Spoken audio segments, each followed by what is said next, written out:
ଯଦି ଆପଣଙ୍କ ମନ ବହୁତ ଦୁଃଖ ଏବଂ କଷ୍ଟରେ ରହୁଛି, ତାହେଲେ ଶ୍ରୀକୃଷ୍ଣଙ୍କ ଏ କଥା ଥରେ ଶୁଣନ୍ତୁ। ମନକୁ ନିଶ୍ଚୟ ଶାନ୍ତି ମିଳିବ। ଜୀବନରେ ସବୁବେଳେ ହସ ଖୁସିରେ ରୁହନ୍ତୁ। ସୁନ୍ଦର ବେଶଭୂଷା, ସୁନ୍ଦର ବସ୍ତ୍ର ଆପଣଙ୍କୁ କେବେ ସୁନ୍ଦର କରିବ ନାହିଁ, ଯେତିକି ସୁନ୍ଦର ଆପଣଙ୍କ ମୁହଁର ହସ ଆପଣଙ୍କୁ ସୁନ୍ଦର କରେଇବ। ସମସ୍ୟାରେ କେବେ ନିରାଶ ହୁଅନ୍ତୁ ନାହିଁ, ତା ସହିତ ଲଢ଼ି ତାର ସାମ୍ନା କରନ୍ତୁ। ଭଗବତ ଗୀତାରେ ଶ୍ରୀକୃଷ୍ଣ କହିଛନ୍ତି, ଯେଉଁ ସମୟରେ ସମସ୍ୟା ଜନ୍ମ ନିଏ, ସେହି ସମୟରେ ତାର ସମାଧାନ ବି ଜନ୍ମ ନେଇଥାଏ। ନିଜର ବ୍ୟବହାର ଗଣିତର ଶୂନ୍ୟ ପରି ରଖନ୍ତୁ, ଯାହାର କୌଣସି ମୂଲ୍ୟ ନଥିବ, କିନ୍ତୁ ଅନ୍ୟ ଯାହା ସହିତ ଯୋଡ଼ି ହୋଇଯିବ, ତାହାର ମୂଲ୍ୟ ନିଶ୍ଚିନ୍ତ ବଢ଼େଇ ଦେବ। ଅନ୍ୟ ଜଣଙ୍କ ପ୍ରତି ଅନ୍ୟାୟ କରି ନିଜର ଆସୁଥିବା ସମୟକୁ ଅପେକ୍ଷା କର, କାହିଁକି ନା ସମୟ ପାଖରେ ସମସ୍ତଙ୍କର କର୍ମର ହିସାବ ରୁହେ। କିଛି ହରେଇ ଦେଲେ ଆପଣଙ୍କ ପାଖକୁ ତାହା ଫେରୁ କି ନ ଫେରୁ, କିନ୍ତୁ କର୍ମର ଫଳ ନିଶ୍ଚୟ ଫେରିବ। ସେଇଟା ଭଲ କର୍ମର ହେଉ କି ଖରାପ କର୍ମର ହେଉ। କୁହନ୍ତି, ଜୀବନରେ ଶେଷ ଠିକଣା ଈଶ୍ୱରଙ୍କ ଘର।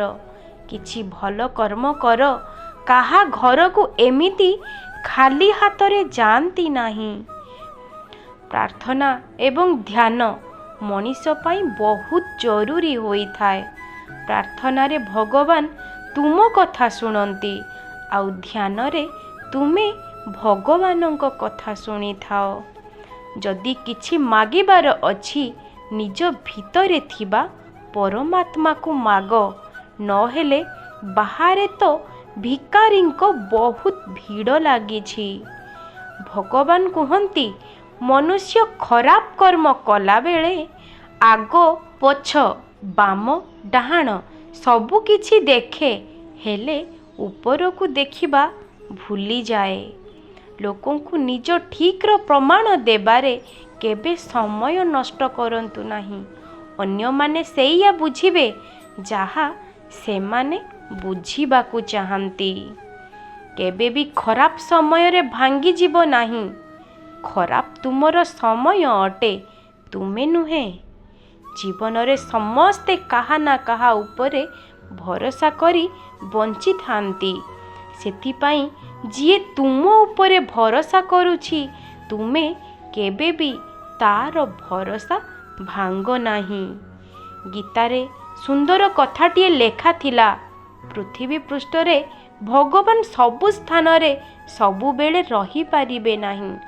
ସେଥିପାଇଁ ସେ ମାଆକୁ ତିଆରି କରିଛନ୍ତି। ଯଦି କିଛି ପୁଣ୍ୟ ଅର୍ଜନ କରିବାକୁ ଚାହୁଁଛ, ତାହେଲେ କିଛି କର ବା ନ କର, କିନ୍ତୁ ଗୋଟେ ମାଆର ଓଠରେ ହସ ଦେବା ପାଇଁ ସବୁବେଳେ ଚେଷ୍ଟା କରୁଥିବେ। ଆପଣଙ୍କ କଷ୍ଟ ଅନ୍ୟ କାହାର ହସର କାରଣ ହେଉ, କିନ୍ତୁ ମନେ ରଖିବ, ଆପଣଙ୍କ ହସ କେବେ ବି ଅନ୍ୟ କାହାର କଷ୍ଟର କାରଣ ନ ହେଉ। ଯଦି ଜୀବନରେ ଆଗକୁ ବଢ଼ିବାକୁ ଚାହୁଁଛ, ତାହେଲେ ଚାରିପାଦ ନିଜେ ଚାଲିକି ଆଗକୁ ବଢ଼, ଅନ୍ୟ କାହାକୁ ଚାରିପାଦ ପଛକୁ ଠେଲି ନୁହେଁ। ଅହଙ୍କାରୀ ଲୋକମାନଙ୍କ କଥା କେବେ କେବେ ମନରେ ଧରନ୍ତୁ ନାହିଁ। ଅହଙ୍କାର ସେହିମାନେ ଦେଖାନ୍ତି, ଯେଉଁମାନେ ବିନା ସଂଘର୍ଷରେ ସବୁ କିଛି ପାଇଥାନ୍ତି। ଯେଉଁମାନେ ପରିଶ୍ରମ କରି ନିଜର ଲକ୍ଷ୍ୟ ପୂରଣ କରନ୍ତି, ସେହିମାନେ ଅନ୍ୟମାନେ କରୁଥିବା ପରିଶ୍ରମର ସମ୍ମାନ ନିଶ୍ଚିନ୍ତ କରନ୍ତି। ଯଦି ଆପଣ ସୂର୍ଯ୍ୟ ଭଳି ଚମକିବା ପାଇଁ ଚାହୁଁଛନ୍ତି, ତାହେଲେ ପ୍ରଥମେ ସୂର୍ଯ୍ୟ ଭଳି ଜଳିକି ଦେଖାନ୍ତୁ। ଅନ୍ୟ କେହି ଅପମାନ କଲେ ତାକୁ ପ୍ରତ୍ୟୁତ୍ତର ଦେଇ ସମୟ ନଷ୍ଟ କରିବା ଅପେକ୍ଷା ପରିଶ୍ରମ ଏମିତି କରିବା ଉଚିତ, ତୁମ ସଫଳତା ଯେମିତି ତାଙ୍କ ମୁହଁ ସବୁଦିନ ପାଇଁ ଚୁପ୍ କରେଇ ଦେବ। ଏ କଥାରେ କିଛି ବି ଫରକ ପଡ଼େ ନାହିଁ ଲୋକ ତୁମ ବିଷୟରେ କ'ଣ ଭାବୁଛନ୍ତି। ଫରକ ତ ଏ କଥାରେ ପଡ଼ିବ ତୁମେ ତୁମ ନିଜ ବିଷୟରେ କ'ଣ ଭାବୁଛ ଆଉ ନିଜକୁ ନିଜେ ଗଢ଼ିବାରେ କେତେ କ୍ଷମତା ରଖିଛ। ବୃକ୍ଷ କେବେ ହିସାବ ରଖେ ନାହିଁ ସେ ତାର କେତେ ଫୁଲକୁ ହରେଇ ଦେଲା, କିନ୍ତୁ ସେ ସବୁବେଳେ ନୂଆ ଫୁଲ ସୃଷ୍ଟି କରିବାରେ ଲାଗିଥାଏ। ସେଥିପାଇଁ ଜୀବନରେ କେବେ ହିସାବ ରଖ ନାହିଁ କେତେ ହରେଇଲ। ସବୁବେଳେ ନୂଆ କିଛି କରିବାର ଚେଷ୍ଟା କରିଚାଲ। ଜୀବନର ସାର୍ଥକତା ସେହିଥିରେ ଅଛି। ସମୟ କେବେ ନଷ୍ଟ କରନ୍ତୁ ନାହିଁ। ସମୟ ଥରେ ଚାଲିଗଲେ ସମୟ ପାଖରେ ବି ସମୟ ନଥାଏ ତୁମକୁ ସମୟ ଦେବାକୁ। କିଏ କହିଲା ସଫଳତା ହାତର ରେଖାରେ ଥାଏ ବୋଲି? ସେହିମାନେ ବି ସଫଳତା ପାଇଥାନ୍ତି ଯେଉଁମାନଙ୍କର ହାତ ନଥାଏ। ସ୍ୱପ୍ନ ତ ତାରା ଭଳି ହୋଇଥାଏ ଯାହାକୁ ଛୁଇଁ ହୁଏ ନାହିଁ, କିନ୍ତୁ ତାକୁ ଲକ୍ଷ୍ୟ କରି ଆମେ ଆମ ନିଜର ଲକ୍ଷ୍ୟସ୍ଥଳରେ ନିଶ୍ଚୟ ଦିନେ ପହଞ୍ଚି ପାରିବା। ଯଦି ଆପଣ ସମ୍ମାନ ପାଇବାକୁ ଚାହୁଁଥାନ୍ତି ତାହେଲେ ପ୍ରଥମେ ସମ୍ମାନ ଦେବାକୁ ଶିଖନ୍ତୁ। ଆପଣଙ୍କ ବ୍ୟବହାର ହିଁ ଅନ୍ୟ ଜଣଙ୍କୁ ବାଧ୍ୟ କରିଦେବ ଆପଣଙ୍କୁ ସମ୍ମାନ ଦେବା ପାଇଁ। ଅନ୍ୟକୁ ତାର ଖରାପ ଗୁଣ କହିବା ପୂର୍ବରୁ ଥରୁଟିଏ ନିଜକୁ ଦେଖନ୍ତୁ, ନିଜ ପାଖରେ ସେ ଖରାପ ଗୁଣଟି ନାହିଁ ତ? ଆମର ପ୍ରକୃତ ଖୁସି ସେଥିରେ ନଥାଏ ଯେଉଁଥିରେ ଆମେ ଖୁସି ହୋଇଥାନ୍ତି। ଆମର ପ୍ରକୃତ ଖୁସି ତ ସେଥିରେ ଥାଏ ଯଦି ଆମ ପାଇଁ ଅନ୍ୟ ଜଣେ ଖୁସି ହୋଇଥାଏ। ସେଥିପାଇଁ ଯେତେବେଳେ ବି ସୁଯୋଗ ମିଳୁଛି ଅନ୍ୟ ଜଣଙ୍କର ହସର କାରଣ ହେବାକୁ ନିଶ୍ଚୟ ଚେଷ୍ଟା କରନ୍ତୁ। ଦୁଃଖକୁ କେବେ ବି ଘୃଣା କରନ୍ତୁ ନାହିଁ। ଜୀବନରେ ଦୁଃଖ ଆସିବା ନିହାତି ଜରୁରୀ, କାହିଁକି ନା ଦୁଃଖ ଆସିଲେ ହିଁ ଜଣାପଡ଼ିବ କିଏ ଆମ ନିଜର ହୋଇ ଆମ ପାଖେ ରହୁଛନ୍ତି ଆଉ କିଏ ପର ହୋଇ ହାତ ଛାଡ଼ୁଛନ୍ତି। ପରିସ୍ଥିତି ଯେତେ ବି ଖରାପ ହେଉ କେବେ ବି ଧୈର୍ଯ୍ୟ ହରେଇବ ନାହିଁ, କାହିଁକି ନା ରାତି ଯେତେ ବି ଅନ୍ଧାର ହେଉନା କାହିଁକି ସୂର୍ଯ୍ୟର କିରଣ ସେ ଅନ୍ଧକାରକୁ ଦୂର କରି ସୁନେଲି ସକାଳ ତୁମ ପାଇଁ ନିଶ୍ଚୟ ନେଇ ଆସିବ। ଯଦି କେହି ଆମର ଖରାପ ଗୁଣ କହୁଛି ସେ ବ୍ୟକ୍ତି ଜଣକ ଉପରେ କ୍ରୋଧିତ ନ ହୋଇ ନିଜର ସେ ଖରାପ ଗୁଣଟିକୁ ସୁଧାରି ନେବା ଉଚିତ। ଯେମିତି ଦର୍ପଣରେ ନିଜ ଚେହେରାର କିଛି ଦାଗ ଦେଖାହେଲେ ଆମେ ଦାଗକୁ ଝଡ଼େଇ ଥାଉ, କେବେ ବି ଦର୍ପଣ ଭାଙ୍ଗି ନଥାଉ। ଚେହେରା ଯେତେ ବି ସୁନ୍ଦର ହେଉନା କାହିଁକି ଯଦି ସ୍ୱଭାବ ଖରାପ ଥିବ ତାହେଲେ 4 ଦିନ ପରେ ଚେହେରା ମଧ୍ୟ ଖରାପ ହୋଇଯିବ। ଆଉ ଚେହେରା ଯେତେ ବି ଖରାପ ହେଉନା କାହିଁକି ଯଦି ସ୍ୱଭାବ ଭଲ ଥିବ 4 ଦିନ ପରେ ସେହି ଚେହେରା ଦୁନିଆର ସବୁଠାରେ ସୁନ୍ଦର ଚେହେରା ହୋଇଯିବ। ସେଥିପାଇଁ ଚେହେରା ନୁହେଁ ସ୍ୱଭାବ ସୁନ୍ଦର ହେବା ନିହାତି ଆବଶ୍ୟକ। ତୁମ ସ୍ୱଭାବ ହିଁ ତୁମ ପରିଚୟ ସୃଷ୍ଟି କରିବ, ତୁମ ଚେହେରା ନୁହେଁ। ସଫଳ ହେବା ପରେ କେବେ ବି ଅହଙ୍କାର କରିବ ନାହିଁ କି ଅସଫଳ ହେଲେ କେବେ ଭାଙ୍ଗି ପଡ଼ିବ ନାହିଁ। ଯଦି ଏହି 2ଟି କଥା ମନେ ରଖିବ ତାହେଲେ ଜୀବନରେ ସଦା ସର୍ବଦା ସୁଖ ଶାନ୍ତି ରହିବ। ସମୟ ଆମକୁ କେବେ ଭଲ କି ଖରାପ କରେ ନାହିଁ, ଆମେ ସମୟକୁ ଭଲ ଆଉ ଖରାପ କହିଥାଉ।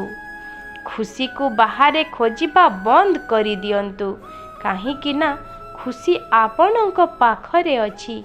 ସେ ଜାଗାରେ ପହଞ୍ଚିବା ରାସ୍ତା ଆପଣଙ୍କ ସନ୍ତୁଷ୍ଟତା ଉପରେ ନିର୍ଭର କରେ। ଯଦି ଆପଣ ସନ୍ତୁଷ୍ଟ ଅଛନ୍ତି ତାହେଲେ ଆପଣ ଖୁସି ଅଛନ୍ତି, ନହେଲେ ଆପଣ ଯେତେ ବି ଧନ ସମ୍ପତ୍ତି ରଖିଥାନ୍ତୁ, ଯଦି ସେଥିରେ ଆପଣ ସନ୍ତୁଷ୍ଟ ନାହାନ୍ତି, ତାହେଲେ କେବେ ଖୁସିରେ ରହିପାରିବେ ନାହିଁ। ଆମେ ଯେଉଁ ନଜରରେ ଦୁନିଆକୁ ଦେଖୁଛନ୍ତି, ଏ ଦୁନିଆ ମଧ୍ୟ ସେହି ନଜରରେ ଆମକୁ ଦେଖାଯିବ। ସେଥିପାଇଁ ଦୁନିଆକୁ ବଦଳେଇବା ଅପେକ୍ଷା ଆମେ ଆମ ଦେଖିବାର ନଜରକୁ ବଦଳେଇବା ଉଚିତ। ବିଶ୍ୱାସ ଗୋଟେ ବହୁତ ଛୋଟ ଶବ୍ଦ। ପଢ଼ିବାକୁ ଗୋଟିଏ ସେକେଣ୍ଡ ଲାଗେ, ବୁଝିବାକୁ କିଛି ଦିନ ଲାଗେ, କିନ୍ତୁ ପ୍ରମାଣ ଦେବାକୁ ପୁରା ଜୀବନ ଲାଗିଯାଏ। ସେଥିପାଇଁ କେହି ଯଦି ଆପଣଙ୍କ ଉପରେ ବିଶ୍ୱାସ କରୁଛି, ତାହେଲେ କେବେ ବି ସେ ବିଶ୍ୱାସ ଭାଙ୍ଗିବାକୁ ଦେବେ ନାହିଁ। ସବୁବେଳେ ଭଲ କର୍ମ କରିବାକୁ ଚେଷ୍ଟା କରନ୍ତୁ, କାହିଁକି ନା ମୃତ୍ୟୁ ପରେ ଯେବେ ଭଗବାନ ତୁମ କର୍ମର ହିସାବ ମାଗିବେ, ସେତେବେଳେ ମୁଣ୍ଡ ନୁଆଁଇ ନୁହେଁ, ମୁଣ୍ଡ ଟେକିକି ଉତ୍ତର ଦେଇପାରୁଥିବ।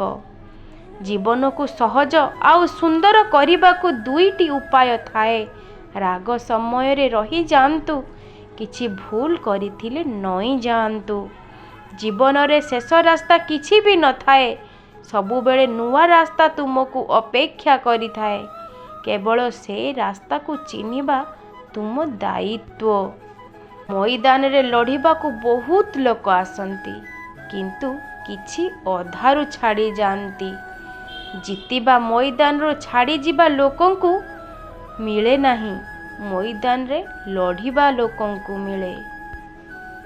ସୁଖରେ ଯେଉଁମାନେ ସାଙ୍ଗରେ ରୁହନ୍ତି, ତାଙ୍କୁ ସମ୍ପର୍କ କୁହନ୍ତି। ଦୁଃଖରେ ଯେଉଁମାନେ ସାଙ୍ଗରେ ରୁହନ୍ତି, ତାଙ୍କୁ ଭଗବାନଙ୍କ ଆଶୀର୍ବାଦ କୁହନ୍ତି।